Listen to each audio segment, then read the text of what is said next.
A great big thank you to everyone that has taken time to leave us a review and for every one of you that have shared our podcast on your social media week after week. Here is just a couple of the reviews that we have been given recently. Now that I've made it through several episodes, I can honestly say I have gleaned and been encouraged by so many of the guests Jamie has hosted. From learning to put my house to bed to a new meaning behind the 52-day fast with Bishop, I cannot wait to learn something new and glean another nugget.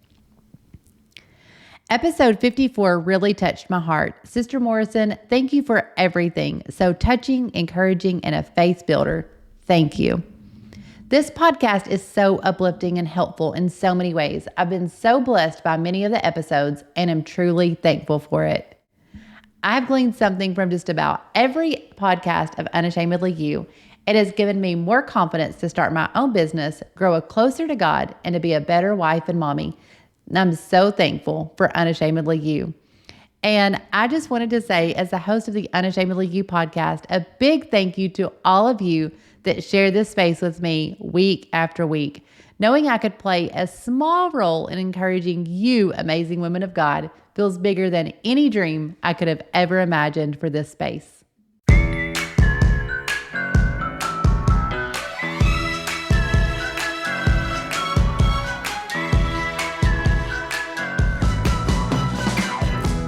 Hello and welcome to the Unashamedly You podcast, a space to enlighten, encourage, and empower you to go out and unashamedly be who God is calling you to be.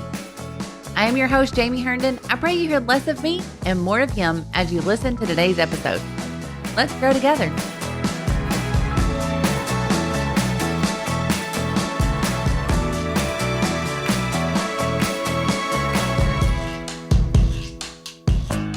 Our guest today is about one of the sweetest ladies you will ever meet. She's just warm, if I could use that word. Her smile, her hug, her words. She's so kind and she's real. So I am just so excited to have her on the podcast with me today, to have her share her heart and her thoughts with us. Sister TJ St. Clair, what a high honor to have you on the Unashamedly You podcast. Take a moment and introduce yourself to those that may not know you. Well, thank you so much for the privilege of being a part of this. I'm so glad that there's something that I know I'm passionate about to be able to talk about with you today. Let me introduce myself. I'm TJ St. Clair from Anderson, Indiana. My husband and I pastor First Pentecostal Church of Anderson, and we have 3 daughters, all teenagers, 14, 17, and 19. And raising them here. One has left the home and 2 are still at home in school. And I'm just glad to be a part of this today. I hope it's going to be fun. I know it's going to be fun. It is going to be so much fun. I'm excited to discuss this with you because you guys, I get to ask them questions that I need help with. So hopefully it's helpful for all of you guys as well. But you spoke at our Better series with your husband on parenting and his tips. Everything he said was absolutely incredible. He left the whole room in tears. But I told my husband, I'm like, I have got to get her on the podcast. You had so many amazing things that you were talking about, discipline, raising your daughters. So many things were straight to me. And I had so many friends, no matter what stage of parenting that we were in that night. Right. It's like you hit every stage. So let's dive into those things a little bit deeper. Let's start off with maybe being a new mom and just work our way right up to the hormonal women and leaving them off at the college stage that you spoke about that you're at now. So let's dive into the new mom stages and speak to that new mom who may be feeling overwhelmed. If you could even use that word, sometimes I think overwhelmed wasn't a strong enough word for all of those new emotions that you have going on in that stage. Well, sure. It's been quite a few years since I've been in that stage. My youngest, obviously, from what I said earlier, is 14, but I very much remember that stage. I think especially for first-time moms, you're learning everything. I mean, you can read all the books and you can have all the advice, but until you walk into that front door of your home and the door closes behind it, it's just you and your husband and this little being laying here that you're going to have to raise and take care of. There's not really any preparing for it until you're there. But I do reflect back on when mine were little, all 3. newborn, the overwhelming feeling. And as a pastor's wife, so Lauren is 19. So my husband didn't take the full-time pastorate till 12 years ago. So he was honestly at that stage, I can't remember if he was associate pastor or youth pastor, but whatever, he was pastoring. And I've been doing, ever since I married my husband, been doing music ministry here at the church. So there was that overwhelming sense of coming to church, trying to keep everything rolling and raise a child. And I do remember, this is for the new moms. I do remember coming to service sometimes and sitting through service, and then 2 hours would pass and I'd go to leave and I'd be like, what just happened? Like I knew what the set list was because I had created the set list and I had been a part of worship. But when once worship was over, I was obviously blessed to have several family members to help with my newborn. But there was services I would sit in and, you're dealing with a baby. Thankfully, mine weren't sickly or anything like that. They'd sleep, eat, and whatever. But I just still remember feeling exhausted all the time. And my mother-in-law said to me one time, she said, honey, God knows you're here. You just got to keep coming.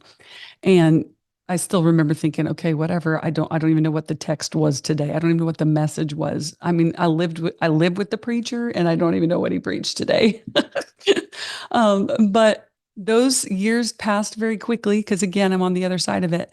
And to all the young moms, I think I would just say is just keep coming, keep knowing what you're doing. I know this is specifying church, but even at home, I had to get over the OCD stuff. When I married my husband, I was like very OCD about everything. Everything had its place. My calendar was color coordinated. Everything I did just was, you know, dotting all the I's, crossing all the T's. So then when I moved from the newborn stage and into the toddler stage, and then the toys were everywhere and the things were everywhere. And it kind of overwhelmed me because I just thought everything had to have its place. And now it's fun because, again, my youngest is 14 and I'm watching these new moms trying to have everything in place. And I just want to be like, you know what? It doesn't even matter. I think the funniest I remember is my oldest when she was a baby. I wanted everything to match. All the way down to her diaper cover. Everything had to be perfect. Everything like the perfect outfit, the perfect whatever. Had to walk in like I had it all together. And the truth is, I did not have it all together. And so I think to the new moms is just enjoy the moment you're in. Yes, you're exhausted. Yes, you feel like it's never going to end, and you feel like there's toys here and toys there. And it's such a different stage, even too, from newborns to toddlers to 4 or 5 year old. But it passes very quickly, even though it seems like eternity in the middle of it. And I would like to say I'd go back to that stage, but I don't think I do. I like my sleep and I like not tripping over toys anymore. So, but just slow down and remember God's got you and you're not going to have it figured out. You just got to take it a day at a time. And there's going to be plenty of people to critique and tell you you're doing it wrong. But I think if you're just being faithful to the kingdom and faithful to God, He's going to give you the strength to get through with it. And don't be afraid to ask for advice. I do wish I would have asked more people. Like, there's always those that want to give their advice. But I think sometimes I tried to keep it all together. And I was afraid if I asked, it was showing weakness. And we don't have all the answers. It's still a learning process. I'm mothering teenagers and almost one that's leaving the teen years. And I'm still trying to figure it out. Like you just have to take it as it comes and go with it. But just remember, don't lose yourself in the process. As a young mom, don't be overwhelmed. I'm going to say it, but you're going to be overwhelmed. Just take it a day at a time, one step at a time. And I promise it will get easier. It'll just be a different battle. That's so true. Hearing you say, just asking for advice, that is something that I wish that I would have done more as well. I think whenever you are going through those things, there's so much to prove. I don't know why we think that we need to prove that we're good at motherhood whenever we were just thrown into it. Absolutely. But it's that feeling of like, I am a good mom. I can do this. And we're trying to prove it to ourselves too, I think. So, Well, I also said my youngest, everything had to match. Everything was perfect. And by the time I got to my third, I was just grateful if she was dressed going out the door. I didn't know if she had shoes on or what. I'm like, we're going to make it. We're going to be just fine. Exactly. Ezra has worn things that I promise you Ada would have never got to wear in Yes, public. Another exactly. thing that you said, and the Lord will give you wisdom and help. So I feel like I'll never get this out of my mind, but our bishop had just started preaching a series and he was preaching about Solomon and praying the prayer, and God gave Solomon wisdom and understanding, exceeding much, largeness of heart. And I can remember I had Ada and she was just screaming, crying. She was like 2 days old. It's our first day out of the hospital. And it's like 3 a.m. and I'm sitting on the edge of our bed and I am rocking her and I'm going, and God gave Solomon wisdom and understanding, exceeding much. And I'm like, God, where is this wisdom and understanding? Like, I need it now.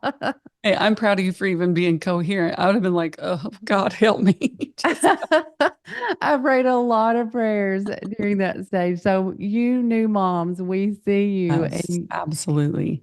we feel what you have felt. But whenever you spoke, I know that you had talked about, and we said we're going to go through the different stages, but I loved how you spoke on the toddler stages and the Mhm. disciplines that we should be implementing as mothers. That was so good what you had talked about. And I want you to discuss that here. Okay.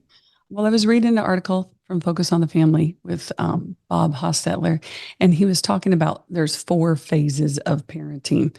And again, it speaks to me. I still listen to things like this because, again, every stage is different. And some of us have come through 3 of the 4, and I'm currently in the 4th one, but still in the 3rd one. So you can relate.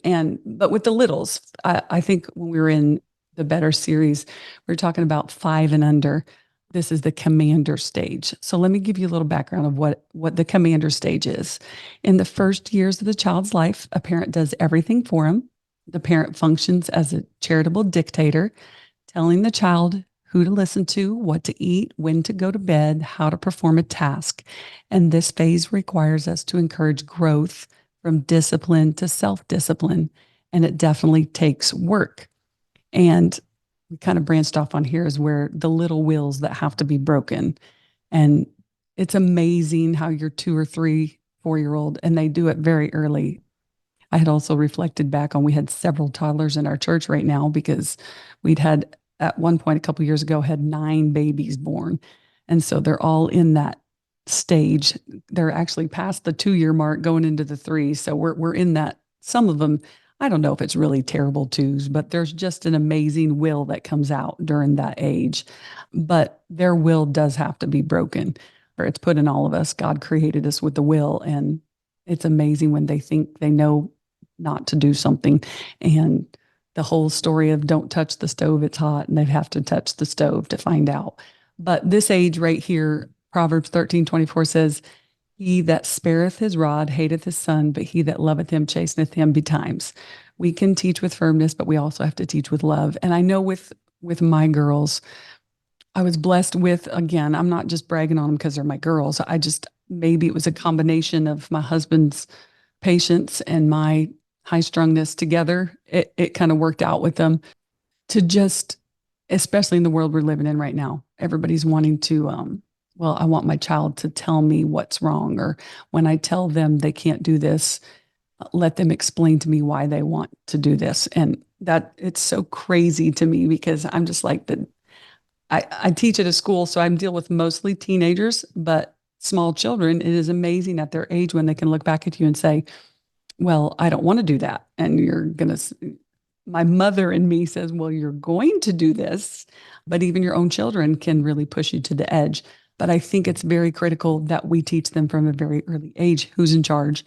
And it's not like, I know I said the word dictator, but it's not that you have to be so mean, but in love, just say, okay, there is authority in your life, and these are the rules, and this is what we're going to do to follow those rules.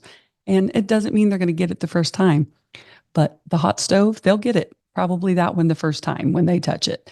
But I just think that commanding stage, again, was probably the one that felt like eternity for me because you're dealing with, you go from newborn and then they're learning to walk or they crawl. And that's so cool. And then you want them to walk and then they start walking.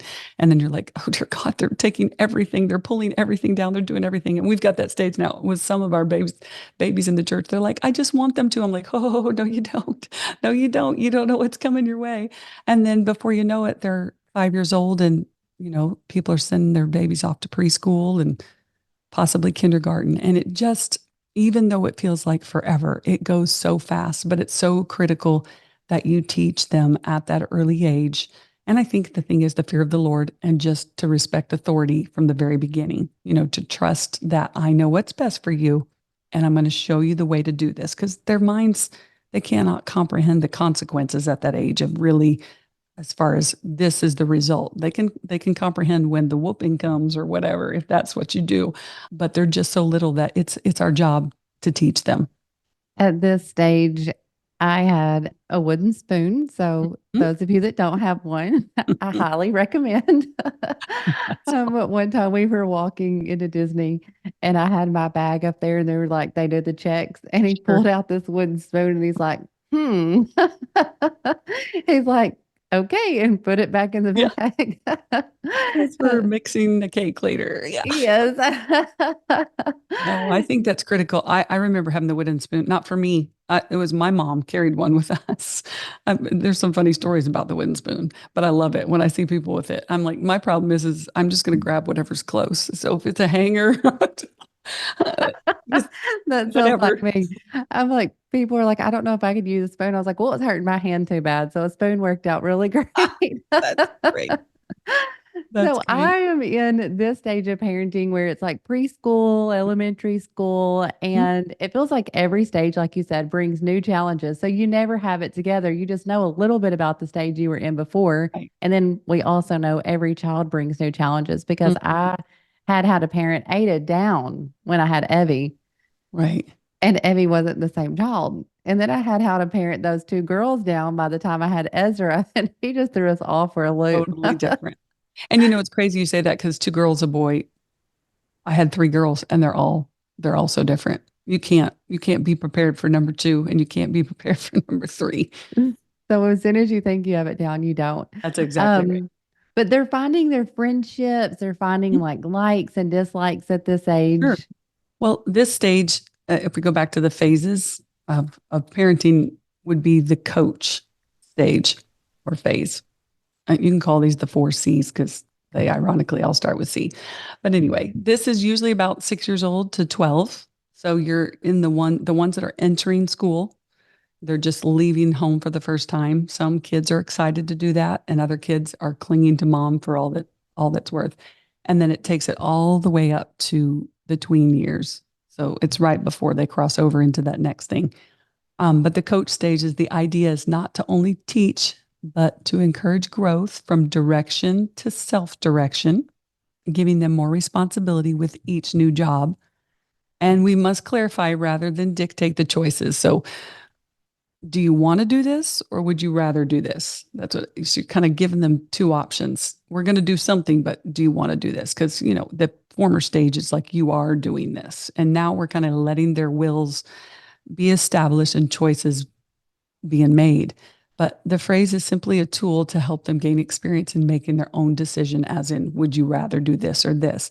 But this part right here is the friendships, the things that are coming, because now you're dealing with your children that you think you've done a great job and now all of a sudden you've taught this independence and they're going off to school and you're like, okay, Lord, I hope they've learned their ABCs or they know their shapes or they're going to recognize the colors. You're thinking because then you're going to be the failure, right? If you haven't done that. And before you know it, they're coming home. Again, being in education, I've seen several children that'll come in with tears and give them a week and they're turned around. They love it. Others, it takes a little bit longer. But this stage right here, I think the hardest for it is to develop their love for people because at this stage, you may have a quiet child and they're more timid. They don't make friends as easy. I wouldn't say any of my girls were super timid, but I do have a timid one versus the baby who's not timid at all and never meets a stranger. But you have to take it and teach them, okay, it's going to be okay. You're most likely with a timid child, they're going to find another timid child that they're going to become friends with and then be best friends with. But I think the hardest part is when you start dealing with this age of them coming home with their feelings hurt, you know, someone says a crossword to them. Because most of the time at this point, they've been with you. If you're blessed to be a stay at home mom, and I realize not everybody is, but if you are blessed to have had your child with you up until this age, the confidence may change because they've been so confident and then surrounded by all these other children that have been raised differently. But I had to teach my girls what I learned as a small child, even at this stage. And it's so hard to look at your maybe 9-year-old or 10-year-old with big tears rolling down their face because someone has said a sorry word to them, or they don't like me, they don't want to be friends with me. And you have to teach early on that not everybody's going to like you. And even if you don't have reasons for it, there's going to be some people that no matter what you do is they're not going to like you. And I think that was a hard lesson for me to learn because I was like, why wouldn't everybody love me? And it carried all the way through my teen years, everything, because I guess there's a part of me that was people pleasing, even though then I'd get to the stage where, well, if you don't like me, get over it. I'd move from back and forth between the two. But I think we all have a sense of the people pleasing. But I think with this stage, especially, I know I can't speak for boys because I don't have boys, but for girls, there's a lot of more sensitivity. And so you just got to take each hurdle as it comes and just teach them that no matter what anybody says, you're beautiful in the eyes of the Lord. You're beautiful in my eyes, and God has created you to be what you are. Don't ever change who you are for anybody. Because I think at this early age, right here, 6 to 12 years, you can do a lot of forming and confidence building that when they do get over, because they again think that stage is so hard, and then they get over into the teenage years and then the people pleasing, all that comes with it. It's our responsibility as moms to just teach that confidence to say, you be you. Don't try to be somebody that somebody wants you to be. Be you. It is hard whenever your babies are upset because someone doesn't like them. But like you said, even as an adult, it's hard for Oh, people yeah. not to like you. Right. So it is easier to build that confidence and to Sure. realize like it's okay. Like Yeah. your favorite color is not everybody else's favorite color, but it doesn't mean it's not your favorite. Yes. And um, I have my three girls, they're also different too, because like my youngest, she's okay with people not liking what she likes. But then I have one that I think she's independent enough to say, okay, it's all right. You don't like this, but then she's always analyzing it. But why? Why can't? And I'm like, there again, it's this, every stage brings that forming of it's okay. It's okay if people just don't see everything the way you see it, but you have to be you. And it kind of goes back to the first stage we talked about, is just not getting lost, whether it's yourself or your child. Just remember who you are. Remember who you are. so I have another one that is in, I guess she's going to be 12 at the end of the month. So it's kind of preteenish, but I don't know. I feel like maybe 11 and 12-year-olds feel a little bit Mhm. older than what we did. Sure. I Maybe would agree. our youth group too starts, and I think it's so important, but I love it starting at this age, but it starts in sixth grade. Okay. So you're in there in 11 and 12, and we started at 13 in the youth Hmm. group whenever I was going to the youth group stuff or whatever. Hmm. So I don't know, maybe that's why I feel like that it seems Sure. older to me, but they're kind of in that I'm smarter than my mom is kind Hmm. of already seeping in. I feel like, like she Sure. knows what's cool and I don't know what's cool. Well, and I think too, you said it perfectly, is the blending of the ages. So, and I know every church probably does it different. Ours, you get in the youth group at 12 here, but it's such a vast difference from 11 to even 13. Like that 12-year-old's kind of stuck because they still want to be, a lot of 12-year-olds in the beginning want to be that, they're still with that younger group, but then they want to be grown up and be with the older kids. And so here we are trying to parent and navigate through this deep water. And I think if I could talk to any mom of an 11 or 12-year-old, is let them be little as long as they will. And I mean, I'm not telling you have to raise a freak of a child that, at 12 years old, they're still carrying a baby doll bag around. And whether, if that's what your child does, then so be it.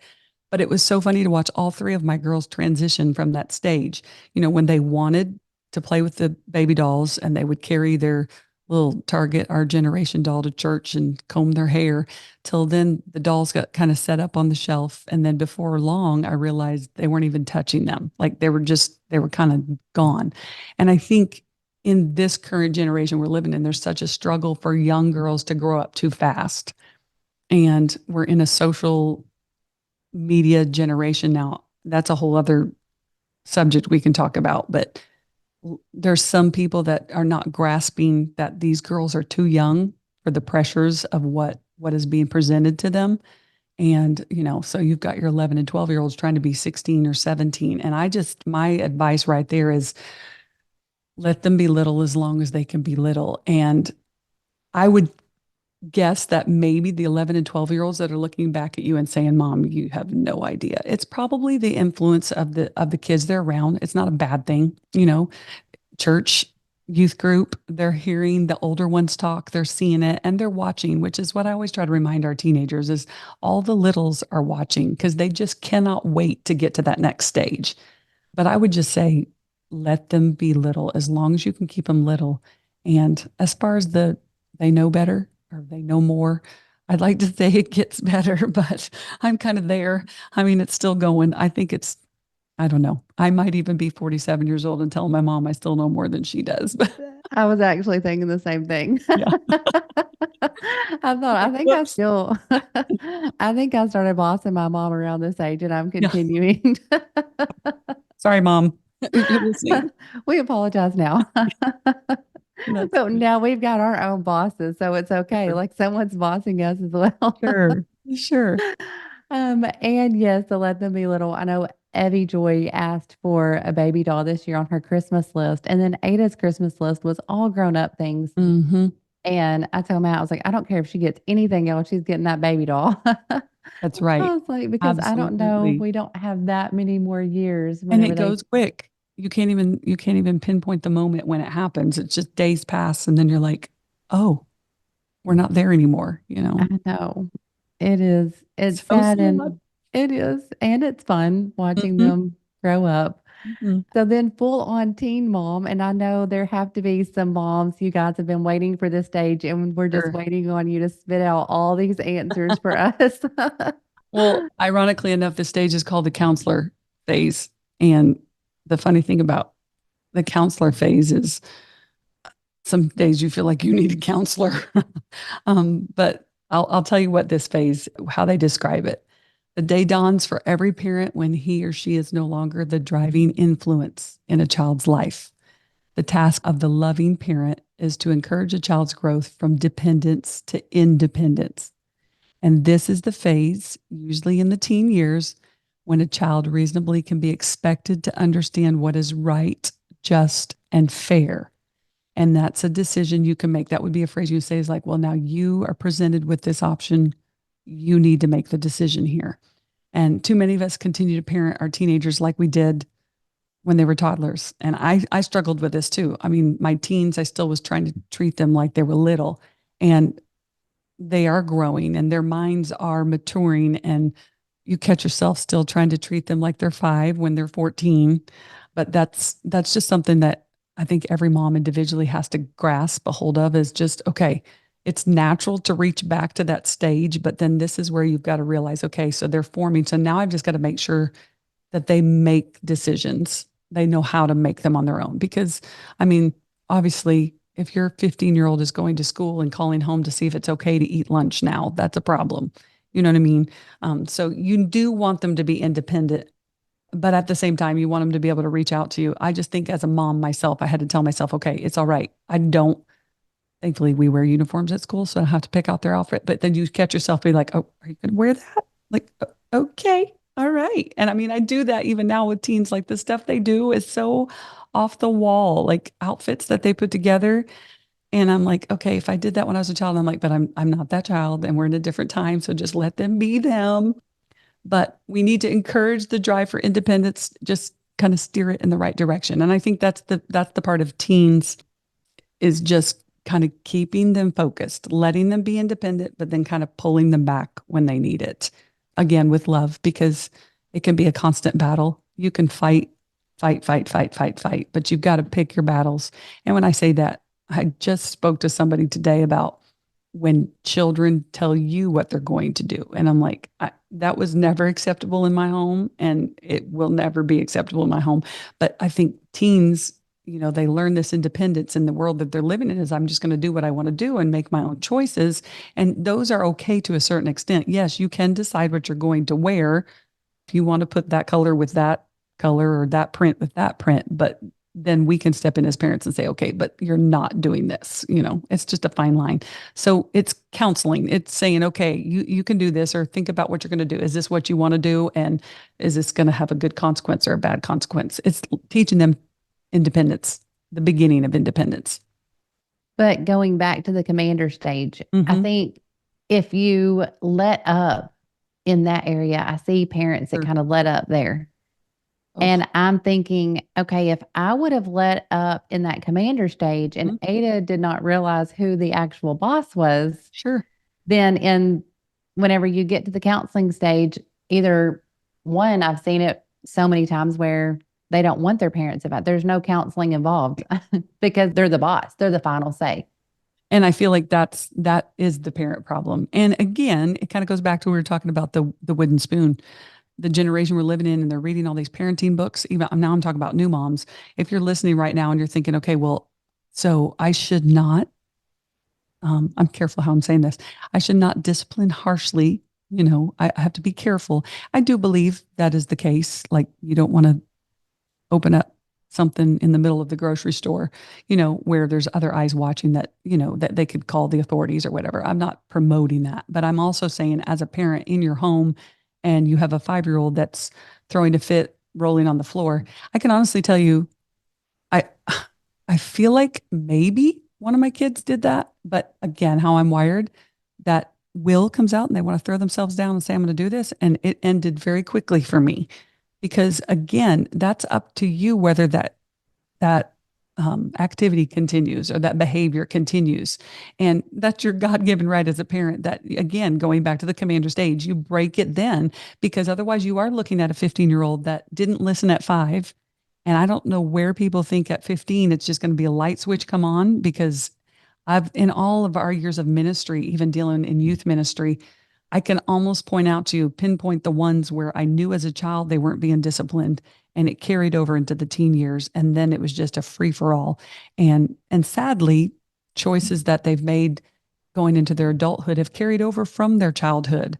As you've got to take control, and you've got to teach, you've got to command, because you need that commanding to be done so that when you get to the coaching, they're listening to you. And then when you get to the counseling, they're trusting your opinion. You're teaching them to be independent, but they're going to trust your word when you say, I wouldn't do that. That's probably not a good idea.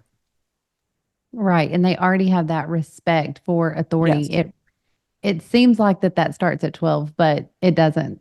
Mm, That starts at 2 and 3, absolutely. and Absolutely.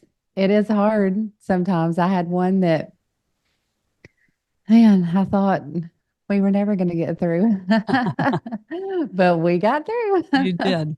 And again, it's so funny to look back, because it probably felt impossible at the time.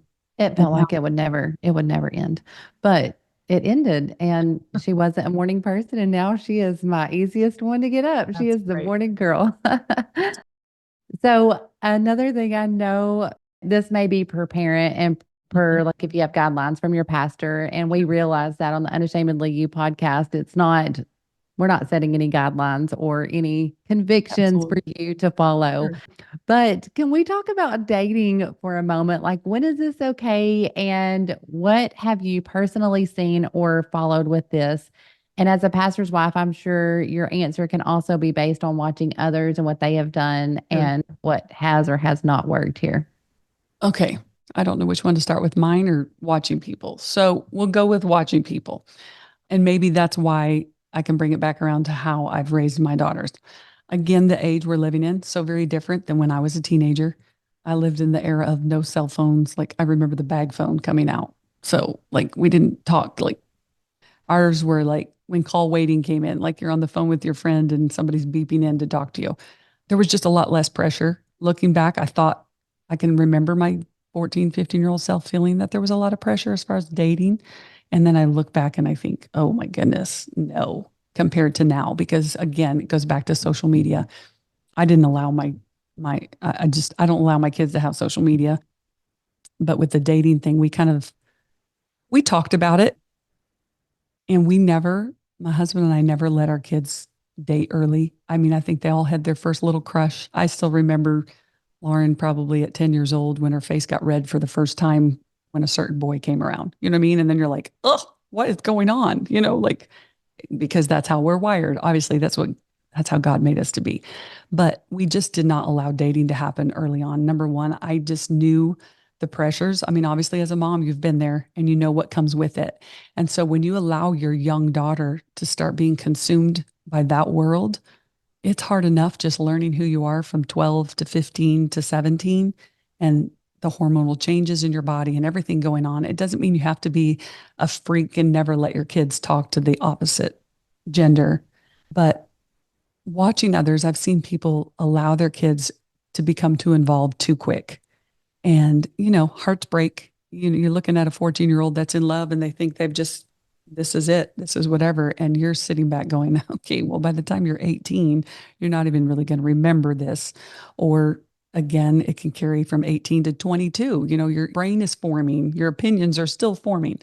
So I've watched other people and sometimes in dismay because I'm like, why are you allowing that to happen? Because it goes back to us being the parent. And I don't have any regrets. I'm our third daughter. She's 14.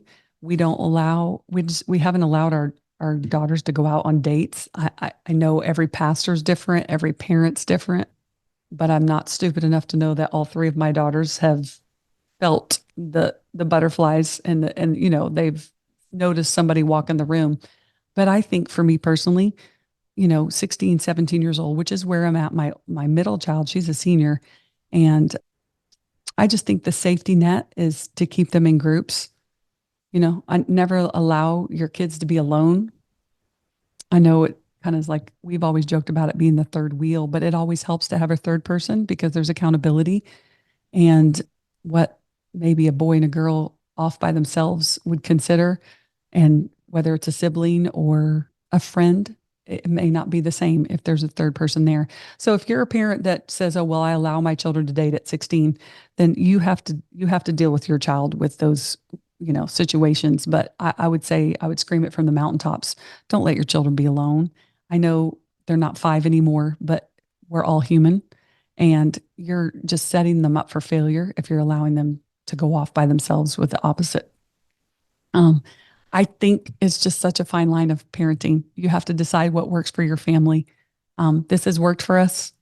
I mean, my girls respect it and they know now my oldest, when she left, so her first year of college, she stayed at home, went to community college. And I mean, it probably was the first time she ever went out on a date by herself. And I will tell you, everybody would always tell my husband, get your guns ready, get all this ready.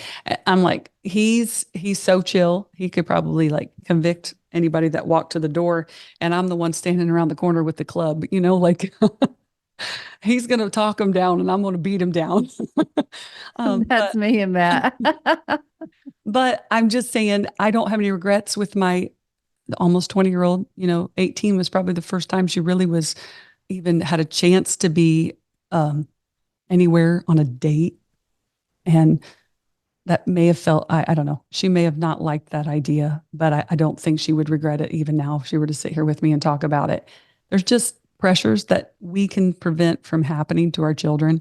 So put yourself in their footsteps. And I always tell moms, remember when you were 15, remember when you were 17, you know what I mean? And maybe you made some bad choices. So why would you set your kids up to make, bad choices? And then again, you could have been a great 16-year-old and made wonderful choices and you feel yours is mature enough.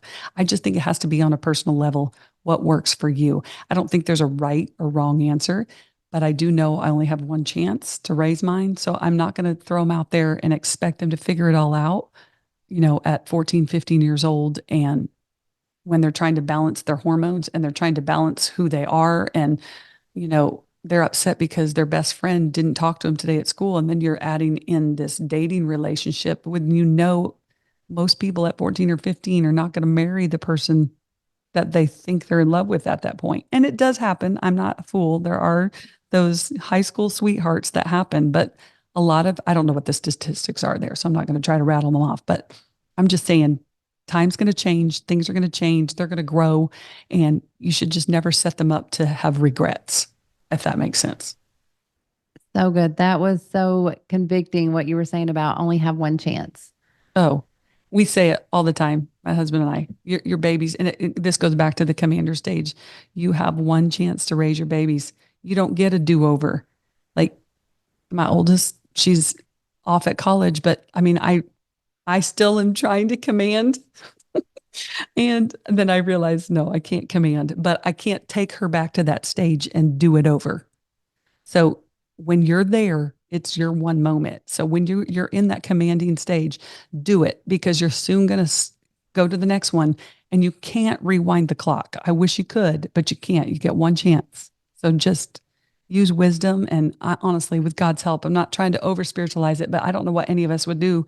I wouldn't even know what to do without the Lord raising my children because without the fear and admonition of myself, God keeps me fearful of things.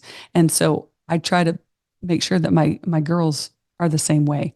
One chance. You got to do it right.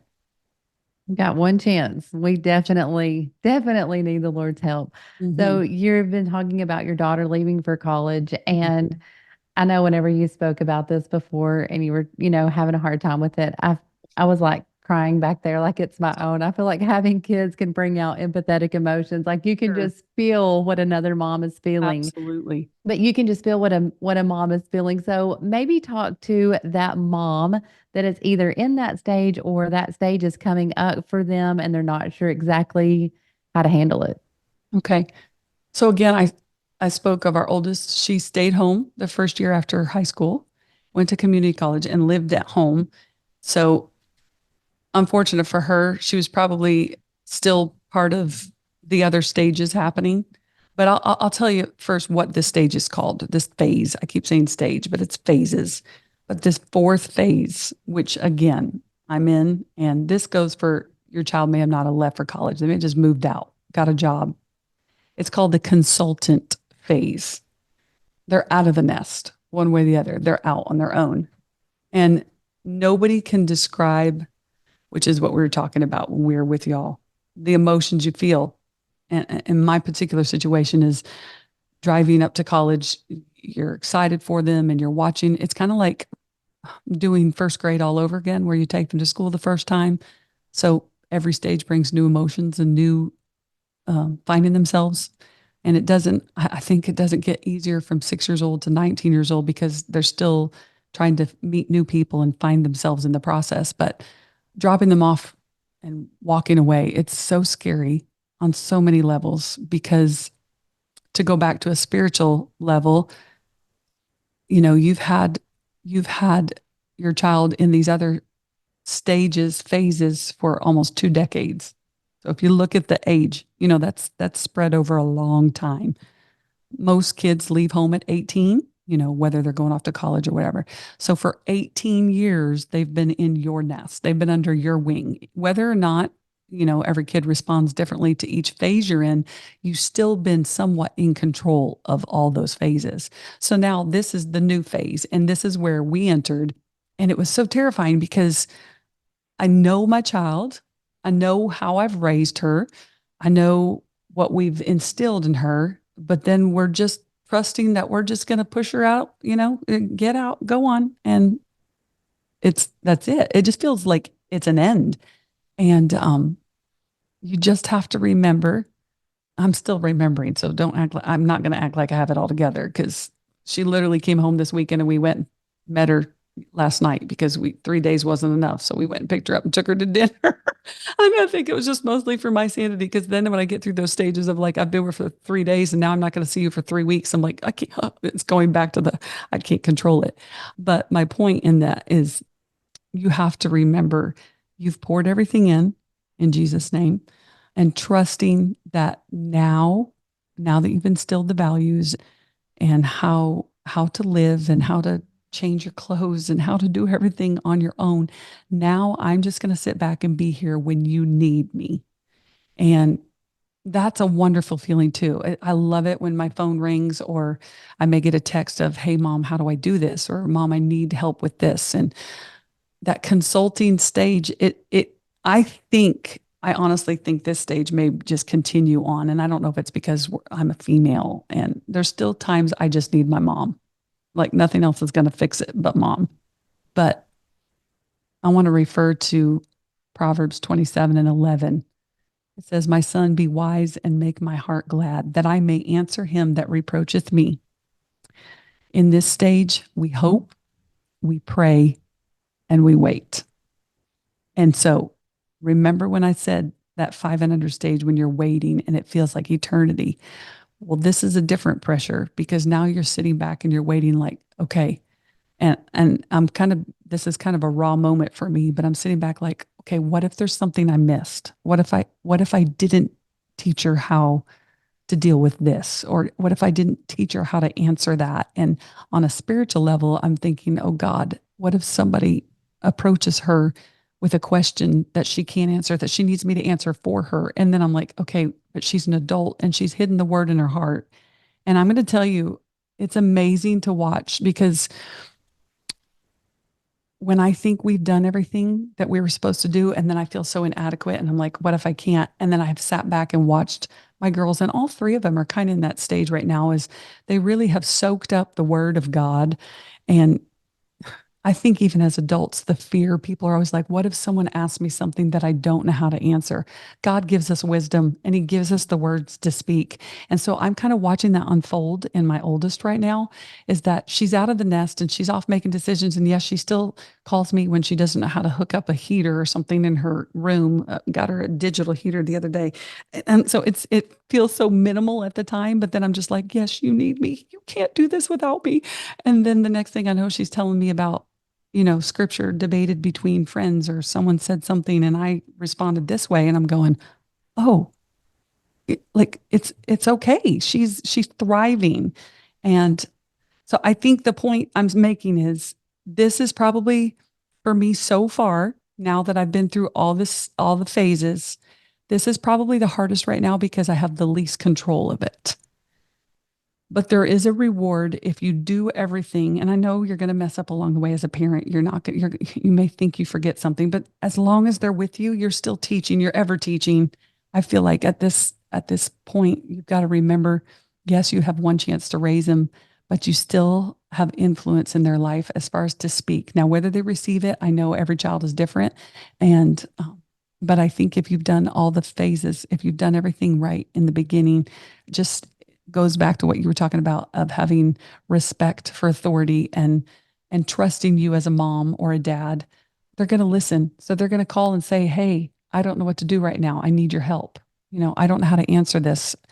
Help me. And then you can almost, like, it's not a gloating moment, but you're like, okay, all right, we did this. And that's where I'm at, as I'm learning that. I'm learning, like, okay, it's really okay. She doesn't need me every day to get through the day. Yes, I still hover. I'm texting her or calling her like, are your assignments done? Because you have a deadline at 11:59 and it still says unread. And so that commander is still there. But then I realize, okay, well, she's an adult, and so she's gonna work it out. And if she fails that assignment, then she's gonna get the consequence for it, with my opinion behind it. So it's okay that I go on like I grade and I make sure Ada's got Oh, every I'm assignment is obsessed. in. I am so obsessed. I wish I wasn't. I don't know why I'm wired that way. I really almost, there's a little part of me when I watch parents that are like, yeah, my kids are, they're passing and they're good. And I'm over here like, you got to do more than pass, you know, Oh, and overachiever. And I realize everybody's wired different, but I catch my girls will say, like, and again, it's changed from my oldest to my third. I'm probably a lot more lenient. And if my girls ever listen to this, which hopefully they won't, but not because I don't want them to listen to your podcast. I just don't want them to hear them talk about, I don't, I'm talking about them, but they already tell me I parent very different for my third than I did for the first.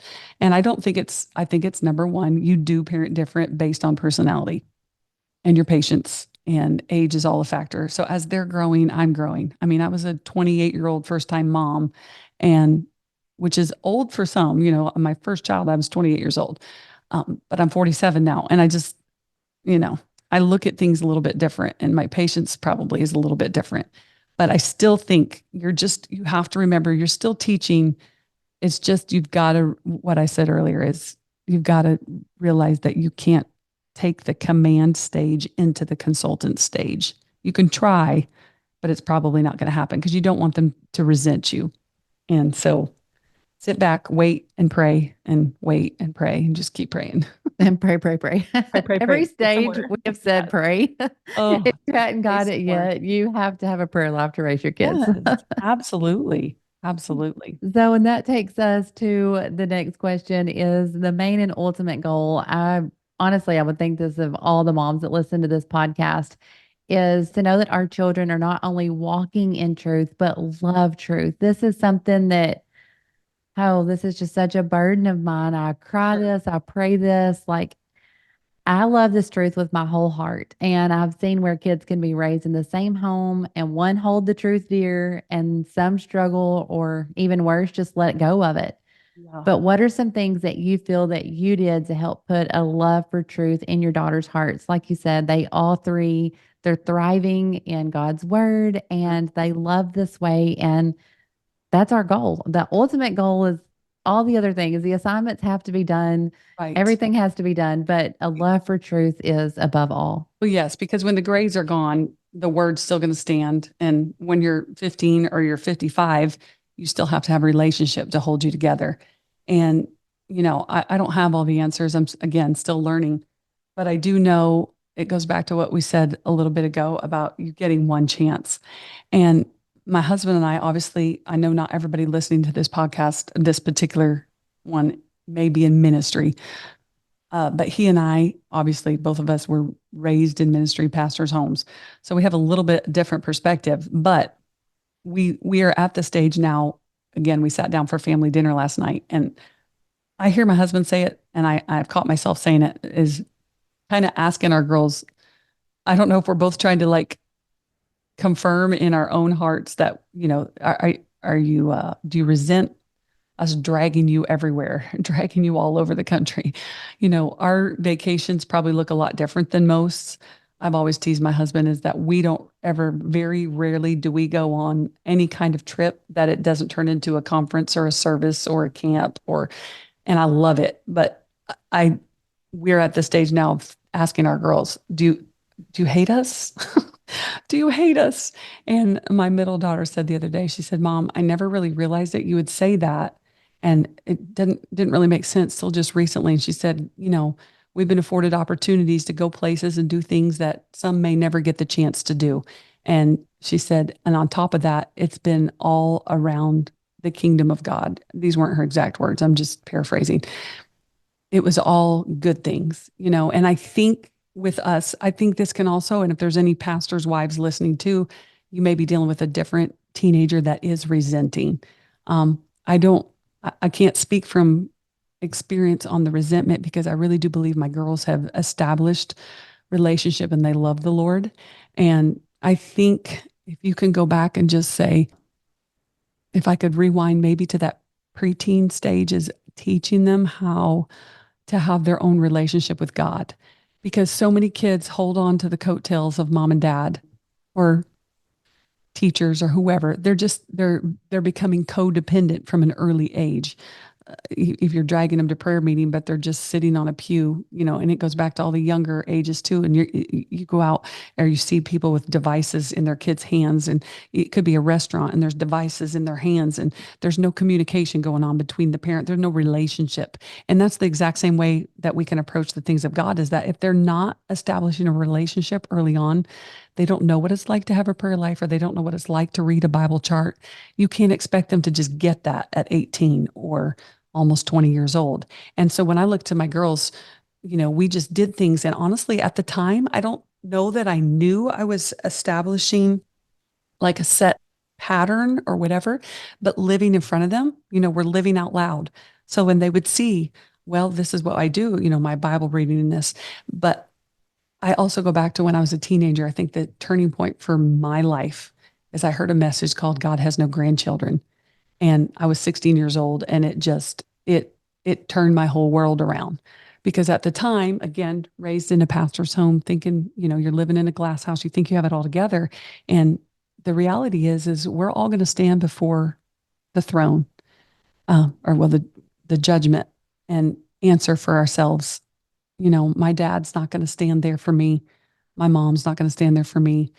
My grandparents, everybody that's gone before me, we're all going to answer for ourselves. And that's what I've tried to teach my girls is everything you do from the time you're little to all the way through forming those years of teen years, everything you do ultimately is going to end up at the same. We're all going for that same end result. And you're going to stand before the Lord one day and answer for everything. And so when I look at young adults that have no prayer life established or they don't know how to get into their word, they just don't have a relationship with the Lord.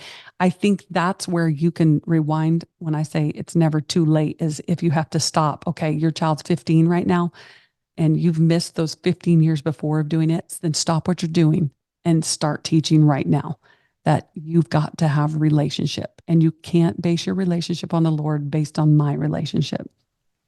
And if I can say for my three, I think they've really grasped that. If we've done anything right, my husband and I feel like that's one thing they've grasped, and they've learned how to cultivate their own relationship. Now, that doesn't mean it's perfect. My 14-year-old's probably not at the same level as my almost 20-year-old, but she also knows we have prayer on Thursday night. When we go into prayer, it's not just go sit in your pew and remain in silent. My girls, it really, I don't know where it happened. The other night we were in prayer meeting and I'm listening to them pray. I caught myself listening to them and I'm like, how do they know how to do that? And then I'm realizing, like, because you teach and everything you do, they're following you. And when they form that relationship, then they're feeding that relationship. Again, it goes with anything you feed your life with. If you allow your children to feast on the things of God, then they're gonna want to be around the things of God. I say whatever it takes, keep your kids involved, drag them to church when they don't want to be there. And that goes for little kids. You're going to have tired children. They just want to sleep and they may fall asleep on the pew. I've had it, all mine do that. But it's amazing when you get to this final consulting stage and then you watch your child go and pray for other people or help other people because you've poured into them and now they're pouring out. Does that make sense? Complete sense. I think that it also goes back, like you said, for you to be able to listen to your 14-year-old pray, Mm-hmm. wait until she was 14 Right. to worry about that. I see so many times I've seen it happen where even just growing up, friends my age and then my kids' age, where, 10, 11, 12, it's like it doesn't matter that they're down front. It doesn't matter that they're praying at prayer meeting. It doesn't matter if they sit back. And I'm like, where are we going to get this? Like, at what age does it matter? Right.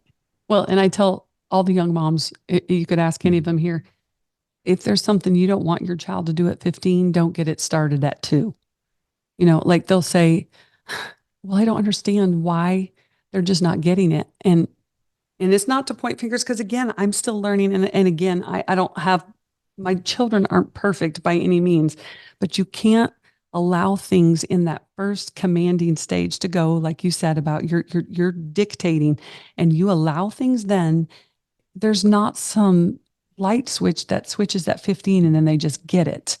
So I always tell young moms, whether it's in modesty, in apparel, in actions, in words, don't allow it from the beginning, and you're not going to try to undo it when they're 15.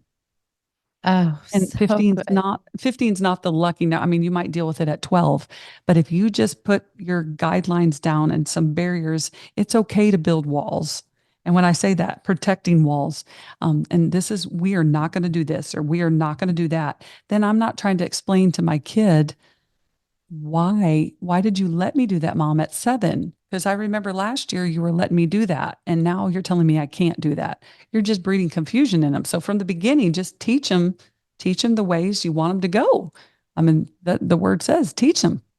And when they're old, they won't depart from it. I mean, that can be taken so many different ways. But if you are wondering at 15 where you went wrong, you most likely can look back to where maybe you got off track. But hopefully at 15, it's not too late to turn it back around. you know, put your foot down and just say, this is the way it's going to be. But just to me, in all parenting young moms, I'll just say, if you don't want it to come back to bite you at 15, then don't start it in the beginning. You lay that foundation right here and say, we're not going past this line. And you don't have to undo that line years later. Such wise words. I I love everything that you have said. It's been absolutely amazing. I knew that it would be whenever you were speaking, even like I said that night. I told Matt, I said, I want to dig into this deeper. She's got Yes. to be on a podcast with us. It's been unbelievable. It's been convicting. It's been so good. I know that it is going to help so many in the Unashamedly You community. But one question that I always like to ask is, do you have any last tips or things that you would like to leave with us today? And many. Again, I'm one of those, you get me talking, it's hard to shut it off. But honestly, I really did think about this today.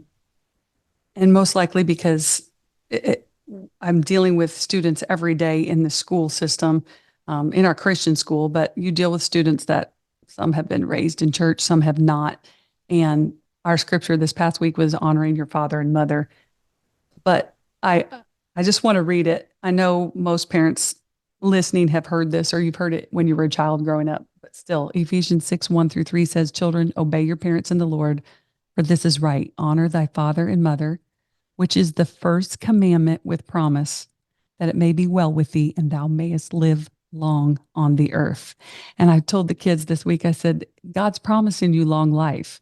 So if this is the first commandment that gave us promise, there's a reason. And I had someone look at me and say, well, do I have to obey? And I said, let's go back and read. Children, obey your parents. You don't just obey, you have to honor. And I know, again, you have some people that may listen to this that are not in the church. And obviously those are pastoral lines that I'm not going to go to today. So there's different perspectives of how far do you go to honor, because we've dealt with families in our church before of new converts, and parents don't get it but the kids get it quicker, and then they want to, my mom won't let me do this but I want to do this. And so it's a very fine line of honoring. But my point in saying this today is he's going to give you a long life. I just remind my kids of that. And I wrote another note down. It said, we're given great instruction in Deuteronomy 6:4, which we all know the scripture. But when you read it all, Deuteronomy 6:4-6 says, Hear, O Israel, the Lord our God is one Lord. And thou shalt love the Lord with all thine heart, with all thine soul, with all thy might. And these words, this is verse 6, and these words which I command thee this day shall be in thine heart. But if you go on and read verse 7, it says, And thou shalt teach them diligently unto thy children, and shalt talk of them when thou sittest in thine house, when thou walkest by the way, and when thou liest down, and when thou risest up. It's our responsibility to teach our children and to just do the very best we can to lead them in the ways of the Lord, the ways of righteousness at all times. We're ever teaching, we're leading, whether it's by word or deed, we're leading. And I looked up Proverbs 22:6, train up a child in the way he should go, and when he is old, he will not depart from it. And in a commentary today that I was reading, just because sometimes I like to diagnose the scripture, because some people take it out of context, but when I looked it up, it says, if you study, you'll find that train in this scripture, train up a child, means to initiate or early instruct. So early on. So go all the way back to that command stage and instruct your children. And the way here in the scripture, train up a child in the way he should go. The way is literally his way that's selected for him, which he should go. For early training secures habitual walking in it. And that spoke to me so greatly today, because I've heard that scripture my whole life. Train up a child when he's old, he's not going to depart. But the reality is as parents, from that very first command phase, we are teaching, we are training, and we have got to train in the ways of the Lord. And my prayer, I'll just stop talking because I could keep going, but is that for my children, when they're old, they're never going to depart from his ways. And I hope that's your prayer too today, is just never depart from his way. That is our prayer. And everything that you spoke of, it was so beautiful. Everything that you said was so good. And I'm grateful that you come on here. I know that you have changed so many of our lives by being on here and sharing with us today. Thank you so much. It's been wonderful. Thank you for the opportunity. We are so grateful that you chose to listen to another episode on the Unashamedly You podcast. Don't forget to share with your friends and family and to share us on social media. We love when someone lets us know they are listening because a friend told them about our podcast. Let's continue to encourage one another together. Go be unashamedly you.